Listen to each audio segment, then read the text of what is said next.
Welcome at Leadership Lyrics. We talk about change constantly in business, and yet most companies still get it badly wrong. I was once called into a company not to lead a change process, but to actually repair the damage after one. A consulting firm had been brought in to restructure the business. One of the branches was liquidated, and no one had communicated anything to the teams. The teams freak out. There was no communication going out, no change management at all. I walked into fear, anger, misplaced trust, and a lot of healing, honestly, and forgiveness had to take place for the team to actually forgive management and trust them again. And this experience really shaped everything I believe about change and culture. My guest today has spent 30 years helping organizations navigate change, not just the structure and strategy of it, but also the human experience underneath it all. She's delivered leadership and transformation programs across more than 100 countries, working with major institutions in financial services, technology, healthcare, pharmaceuticals, and more. And what really will make this conversation compelling is that in 2025, her own frameworks were tested from the inside.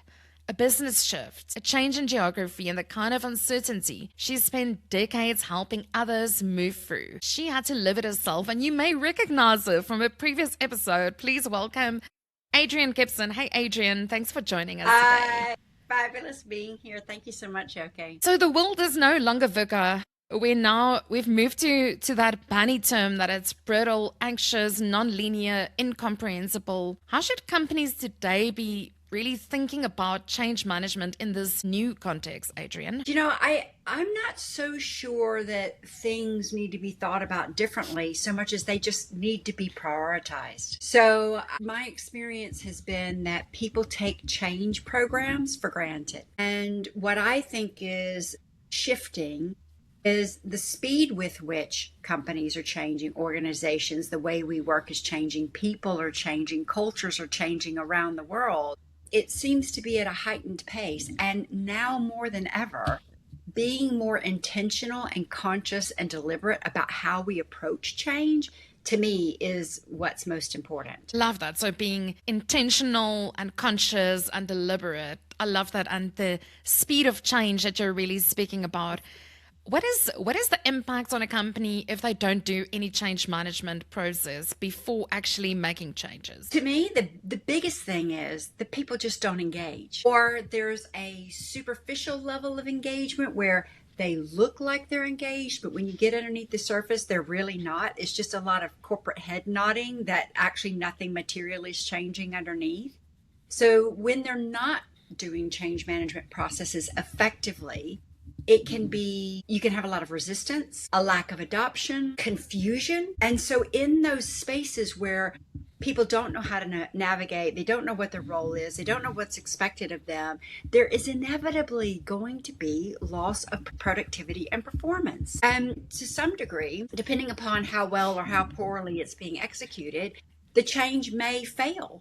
Or it may take significantly longer than expected to be implemented, or create problems that have ripple effects in other parts of the organization that overall increase cost or decrease performance or profitability with the organization. Love that. I wanted to ask you, how can a leader actually pick up that their teams are resistant to the change? I think I'm going to flip that question just slightly, Sure. right? To me, what I notice is leaders who don't notice it are making assumptions. They're making a lot of assumptions because they make an assumption of, I shared something with people, therefore I assume that they're doing it. And there's no engagement or interaction with them. You know, to really genuinely know where people are in the change process, or are they genuinely adopting it or not, you have to peek beneath the covers. You have to go in and ask questions. You have to create two-way dialogue. It can't just be, I tell, here's the change, now you go do.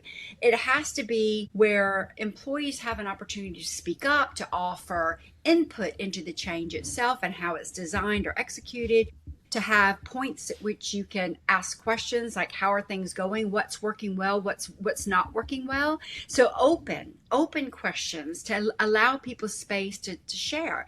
If someone is making assumptions and they're communicating, and the worst I've ever seen is announcing a change via email, assuming people read it, first of all, assuming they understood it, and then that they're also doing it. I've seen this countless times. And then it's like a vacuum. They're operating in a vacuum.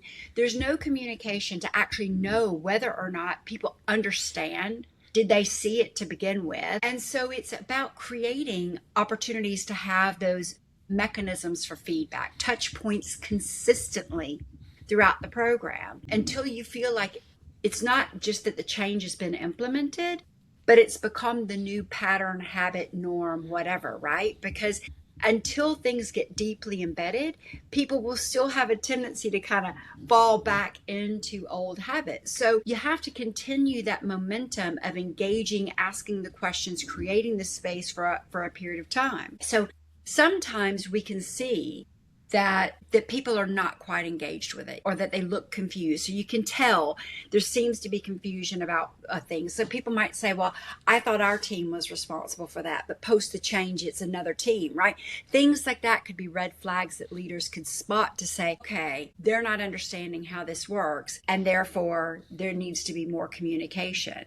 But the bigger thing is, like I say, kind of flipping it, saying making assumptions is honestly one of the biggest failings I see made across change. And what is shocking with the email announcement that you said, I once had this coaching client. I was very interesting. So she was operating in Kenya, and she was working with a company in the tourism industry. And they had this high level video that was on repeat showing the staff room about a specific charity initiative that the business had. And every person on the floor would wear a little badge that says, ask me about this initiative. So someone did ask a waiter, and he had no idea.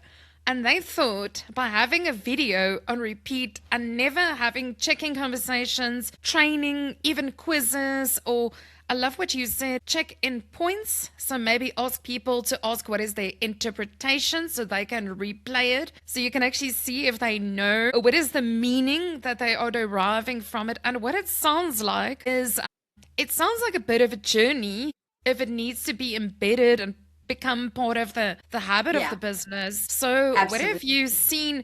I'm sorry, I'm like jumping around. But what have you seen? How long could this whole process take? Typically, like it really a year depends. or a year or longer, or what would you say?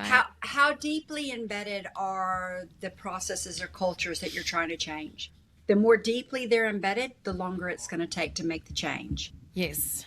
The other thing is, what's the urgency for it? Yeah. You know, what's the compelling reason for why the change needs to happen? You know, if it's not compelling enough or not urgent enough, people drag their feet a bit. You know, how big is the organization? The larger the organization, obviously you hear the phrase about it's hard, the bigger the ship, the harder it is to turn.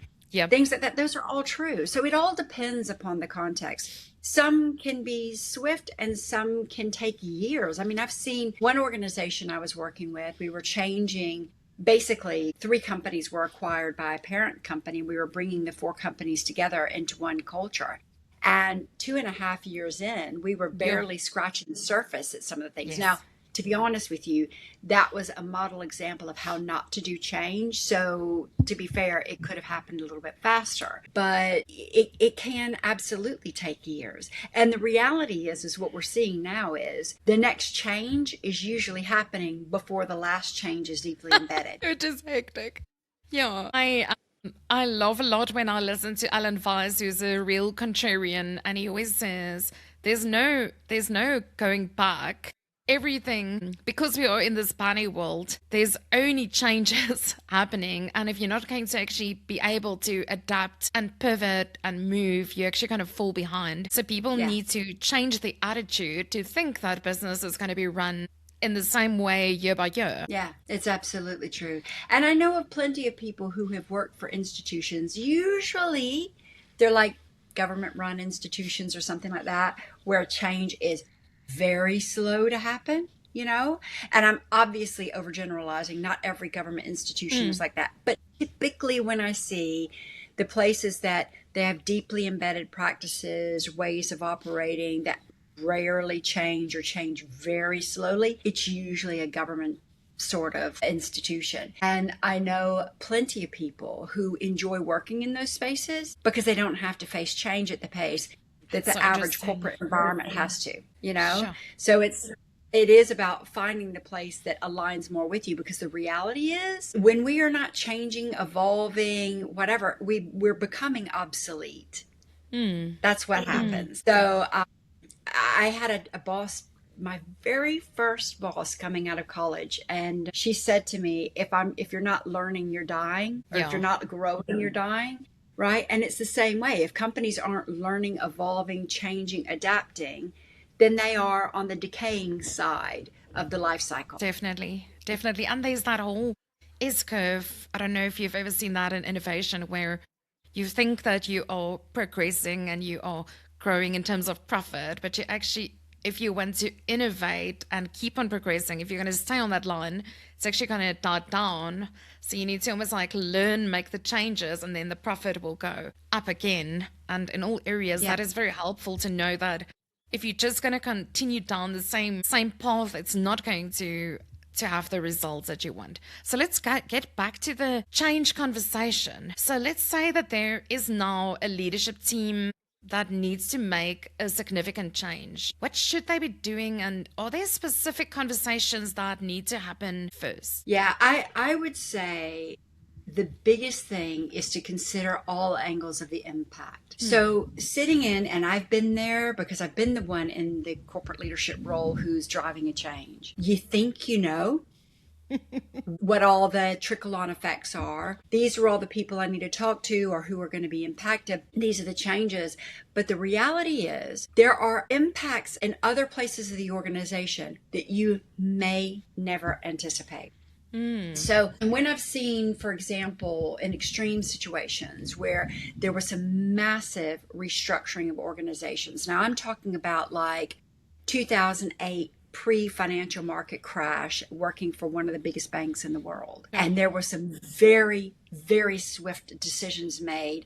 We have to cut X number of positions. And it was done ruthlessly and swiftly, not understanding that some of the people that were taken out had deep embedded knowledge about the business that you wouldn't have really known. That you wouldn't have known that they had that because their role or their title didn't give that impression, right? But they had a network or information that then, because they were no longer there, made things a lot harder. So I share that as an example to say there could be aspects that are overlooked. There could be people who have knowledge about things that could shed light. So it's considering from all angles is also about to the degree that it's possible, because sometimes these things are done confidentially, right? You can't share too much, but to the degree that you can bring in some trusted voices from different angles of or different levels of the organization, including some naysayers, people who you expect are going to be resistant, right? To get input from different functions, different levels of the organization,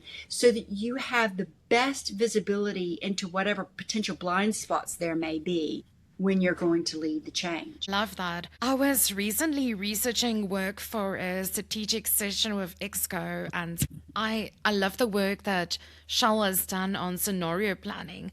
So what Shell, the company, did is they were actually looking at hotspots in the world where things were going to go wrong, and they identified a few. So they identified at that stage Rwanda. We know what happened there. They identified South Africa. They then chose South Africa to do scenario planning with before we became a democracy. So what they did is they brought in different groups, different languages, different income groups, exactly like you're saying, getting the input from various parties.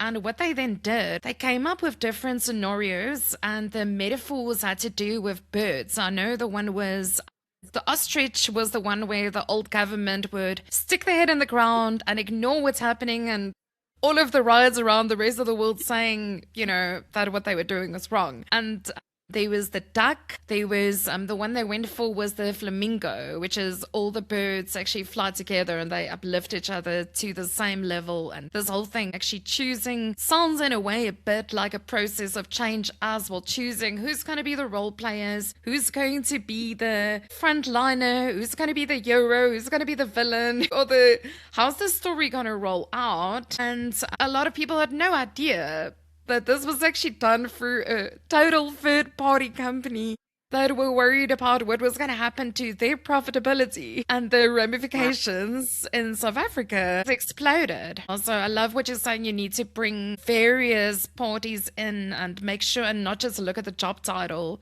That person could have so much knowledge. I hate it when people leave companies and a lot of IP gets lost and that was never captured. And I guess in many ways, how do you entirely do that? It's not really Yeah. possible. Yeah, it's not always possible to get it exactly right, right? But if you go with the intention of trying to create more opportunities to get information, maybe testing some ideas with people before things are rolled out, it's whatever, then it means, yes, it might take a little bit longer. And that's the thing. When you're more inclusive and collaborative, yes, it can take a little bit longer. And sometimes you have the luxury of a little bit more time. And sometimes, like the situation I gave, it was 2008, the financial market was crashing, and it was like, fast or the business is not going to make it, right? You don't really have time to have such a collaborative process because it was an emergency situation. But when it's not an emergency, sometimes I think people mistakenly think change needs to happen fast, like it's always an emergency. It's not. People have a bit more time to do more work on the pre-planning, information gathering, and testing out the approaches beforehand. And the more they can do that up front, typically the more successful the implementation becomes, not only swiftly, but better adoption as well. Love that. I just want to share a quick story. I was involved in this change of leadership in a smaller business, but we worked also on what would the ramifications be, who are the people that is going to be impacted, who are going to be the tough people. So they had to have meetings with those people to actually like let them know beforehand, all of that. But did a lot of work offsite. And then finally we worked on the change message, the announcements of the change, which they did in a boardroom, and it was this whole thing. And then I phoned them afterwards and they like rehearsed it, practiced it. It was this whole structure. And I was like, what happened? And they said, it was almost disappointing. No one was surprised. It just went swimmingly. And I said, it's because of all the work that you did beforehand. So if it's almost a non-event, then that's good. It means the waters wasn't rocked in the process because you did all the inner work, and communication things that needed to happen when it actually did. Yeah, so for me, that was quite interesting. So you've done a lot of this kind of work. Where have you noticed things go wrong in this type of process? Are there certain danger zones that there might be leaders listening right now that are going through change? What do they need to, watch out for? Yeah, I think a couple of them I've touched on already, like not knowing your blind spots. That's a big one. The making assumptions about you think because you communicated something that people are automatically adopting it, but it's not true. Big things I think to be aware of are, have you heard the term silently quitting? Where people are on the surface, they look like they're performing whatever, but underneath they're quietly quitting, and that they're They somewhat disengage. yeah. So the big thing is, the biggest danger zone is a vacuum of communication. That to me is the biggest danger. I mean, change can move faster, slower. It can be big, it can be small. But at the bottom line is, if there's a vacuum of communication and assumptions being made in the absence of that communication, it is an absolute recipe for disaster. Because when you are not telling people things, it doesn't mean that things are just automatically going as you expect. In the absence of information, people make things up. Now, I'm not trying to suggest that it's intentional and that people are trying to create stories, but the human brain is wired to piece together things. And in the absence of having information, it creates information. And then what happens is people start sharing, do you know what I think is happening? And then they start telling their version of what they think is happening. And before you know it, that's what becomes legend. That's the rumor mill. How do you think the rumor mill gets fed? The rumor mill gets fed in the vacuum of true information being shared. people start then carrying forward their own stories because the brain wants to create a logical understanding of why something is happening, and it's human nature. So I think that that's probably the biggest danger zone. I would say there is no such thing as too much communication when you're going through change. And it's not just about one-way communication. It has to be two-way. There have to be ways for people to be able to share what's working and not working, and without putting the onus on them to have to raise it. Creating spaces where you are opening up forums to say, hey, I want to know how things are realistically going. What's working well? What's not working well? What are the things that we might have missed that need to be addressed? And then there's an expectation of it's safe for me to be able to bring these things up, rather than putting the ownership on the employees to go, the boss told us to do X, Y, Z. That's never going to work, but I'm not going to be the one to tell them. Because that's what happens. So when we create these spaces of two-way communication, and then also, if you really want to do it well, not everybody will speak up in a meeting because that's just not their preference. So when you communicate, doing some of it in writing, doing some of it in big meetings, doing some of it in small meetings, doing some of it in one-on-ones, because then you're also tailoring to the different needs that people have to be able to engage and express themselves. So you create the best scenario for everybody to have at least some sort of vehicle of communication where they feel comfortable raising something. Because the degree to which you can make it more comfortable for people to raise it, the more likely you are going to hear about things that could have been a blind spot and could have been avoided. Even if it can be anonymous, in terms of there's a box where they can drop a note in there if they're feeling uncomfortable to voice it because they're scared someone is going to point a finger back at them.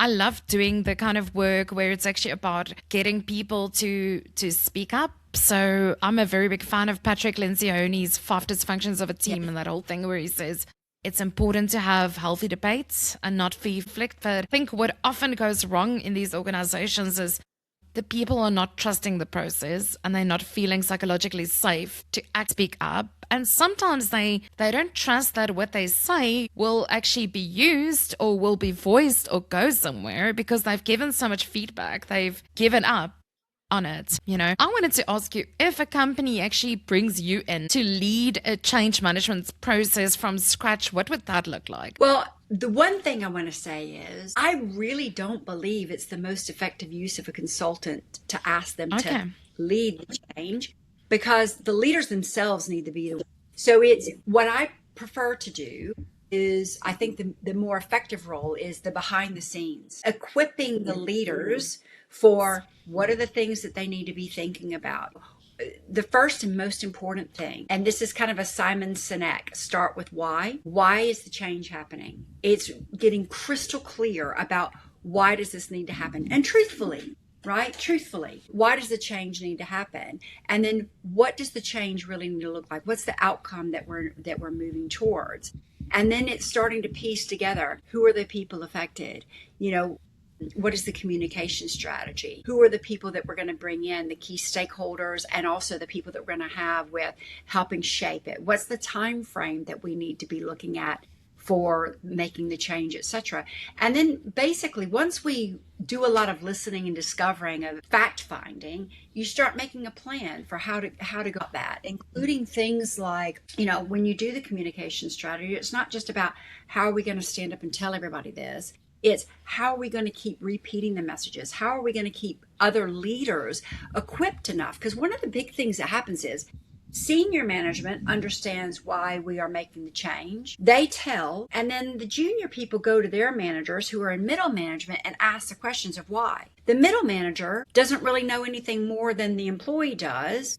And so either they may say they don't know, or they may make up their own reasons, speculations for why they think it's happening. And then suddenly you just see this whole thing start to break apart, right? So it's how do you also equip every layer of leadership to have the right information, to feel informed, and then also to all the employees, right? But the leaders, all the leaders at every level of the organization need to be able to speak about the change. And I'm not talking about, it's not okay just to send them a talking point document that they can reference to answer their questions. That's ludicrous. It never works. Because every person reading that talking point document comes at that document with a different set of eyes. They do. And they interpret things differently. So unless you have exchange and opportunity for them to ask questions, challenge, push back, whatever, they're never going to support it in the way that you want them to support it. And I can share you, if we have time, there was a really quick example of, I was working in HR, leading the HR transformation. We were changing all the roles and functions of how HR was going to work. And I had a beautiful project plan. I had engaged everybody. I had gone through, here's what this group does, here's what this group does. It was so well outlined.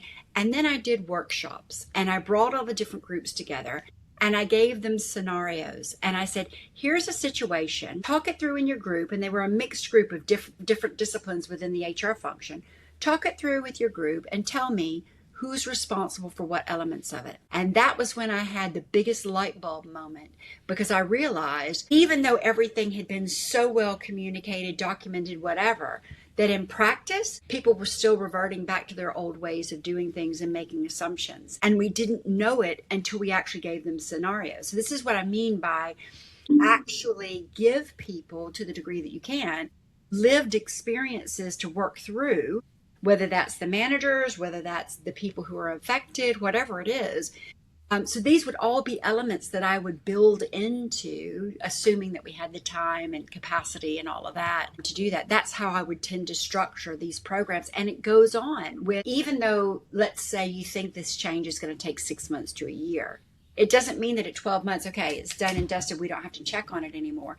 There still have to be touch points of coming back to reinforce why that new way is the right way of doing things. Because otherwise, if it's a deeply embedded habit or process, people, like I said, start to drift back into the old ways. That is so helpful. I love the scenarios that you created and the practical elements of it. I've been working with a client who's for the last year really been listing to me a lot of things in their culture that is very troubling. Things like a lack of accountability, a lack of vision in the business. And sometimes the leaders are even, instead of being curious, exactly what you're talking about now, like, is this working? What's happening? Shutting conversations down, whether it's with suppliers and even staff members. And I have personally noticed in a lot of the companies that I'm working that there are toxic cultures, so gossiping, backstabbing, and sometimes you might think that people are not in conflict with each other because they are, like you were saying, quietly quitting. I call it a cold war. So there's no apparent war, but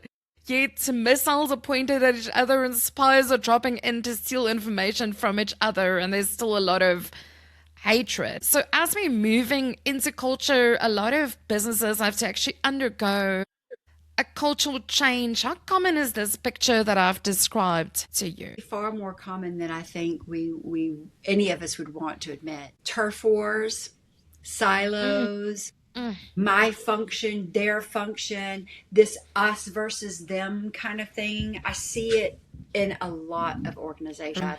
And the reality is, it starts from the top. You know, I had a client where they had really bad us versus them conflicts within teams, different functions fighting against each other. And when I got into it really deeply, I realized it came from the CEO. Yeah. He was actually driving the conflict himself because he was telling this group something and bigging them up and encouraging them with what they were doing. And when the other group would come in, he'd do the same with them. So the groups felt like they were both really empowered and had the backing of the CEO. And so they just got more deeply entrenched in their ways of being, fighting the other one, not realizing that they were both being told kind of the same thing that put them in direct opposition and conflict with one another. So that whole expression of leaders have to walk the talk, it does not matter what you say you expect from people or what your values are. If the leaders are not living it and demonstrating it, it does not work. People follow what you do, not what. So that's usually the biggest issue. But I will tell you that when I've been working with groups that say, we really want to do this differently. Yeah. What I've done is I've done some information gathering, create trusting, confidential relationships where people will tell you from the various sides, right, what's really going on from their perspective. And then bringing the groups together and saying, here's what I've learned, and shedding light on it in a constructive way, not an awkward seriously confrontational way, but in a constructive way to shed light on it and say, this is what's actually happening. How are we going to move past this? And then create, like, you bring it to the truth to light and let them see it in a different way and say, this is the real problem. How do we move past this? And it can be done, but it takes a commitment and support and commitment really from senior leadership to make it happen. Because when senior leaders start to allow that diversion and they don't do anything about it, then they're actually condoning it. Exactly. What behavior are you allowing? And have you allowed for a long time that people are not going to trust you, that it's going to change by any time?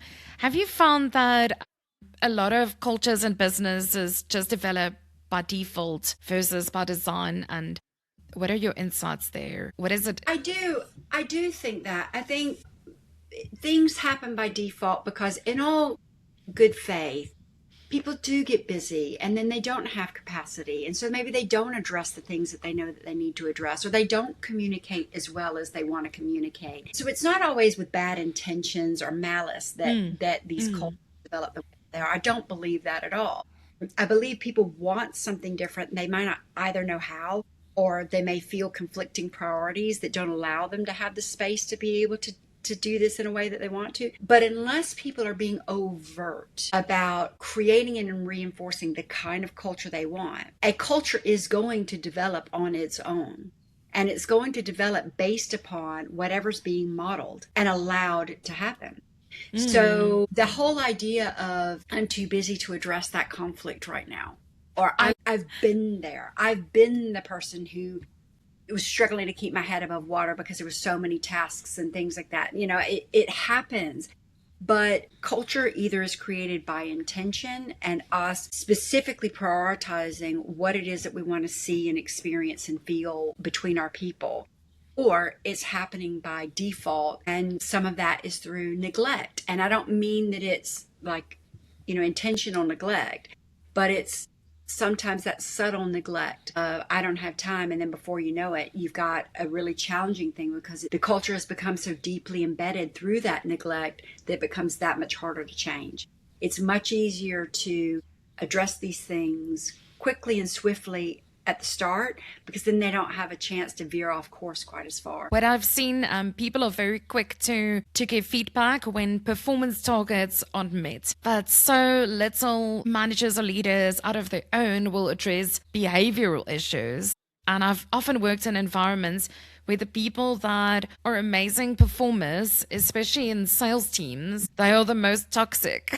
And they create this whole dog-eat-dog world where people feel unsafe and they get left alone because they're bringing in the bulk of the money for the business. And yet so many people are resigning due to that person who's been allowed to have that toxic behavior for such a long time. So it's quite a sad reality. I often have to remind leaders that they need to, besides their KPI performance targets, they also need to have behavioral things that they speak about in their performance and in their feedback, and expecting those kinds of things. And that's where the beautiful culture work that we're talking about now really comes in.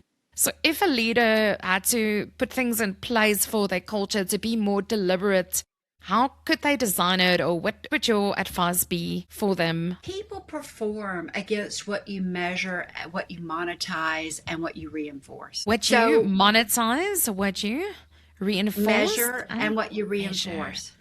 So when your key performance indicators are against, I'm going to use sales because that's the easiest thing to talk about. X number of sales, X amount of money, whatever, conversion rates. Well, then that's what people go for. And I cannot tell you the number of times I've seen people do things that are unethical, inappropriate, treat other people horribly badly, because all that's being measured and monetized and reinforced are these things, right?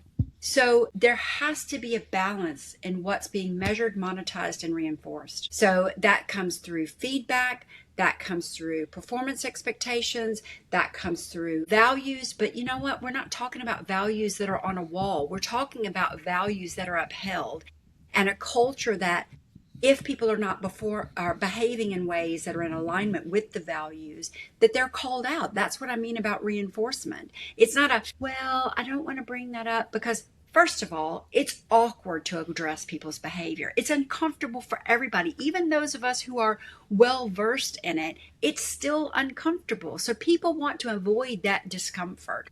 Or maybe if it's somebody who has particularly bad behavior, they don't want to address it because of the confrontation that they might be met with, or they don't want to address it because they're performing so well in these other areas that they don't want to risk losing. There are all kinds of reasons why people let those things go. But the reality is that if you're not measuring it, rewarding it, and reinforcing it, what you're doing is people are watching what you do measure, reinforce, and reward, right? And when I say reward, it's monetized, right? People pay attention to what affects their pocketbook.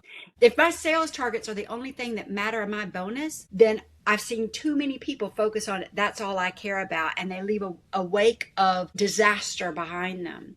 So it has to be a balance, and it can't just be about the performance outcomes from a purely economic, profitable kind of standpoint, because what you're telling people is that's all I care about, and you're getting the culture you deserve because you're choosing to focus exclusively on. Or if you're focusing heavily on and then nominally speaking about culture, you're still getting the culture you deserve. You're creating that environment.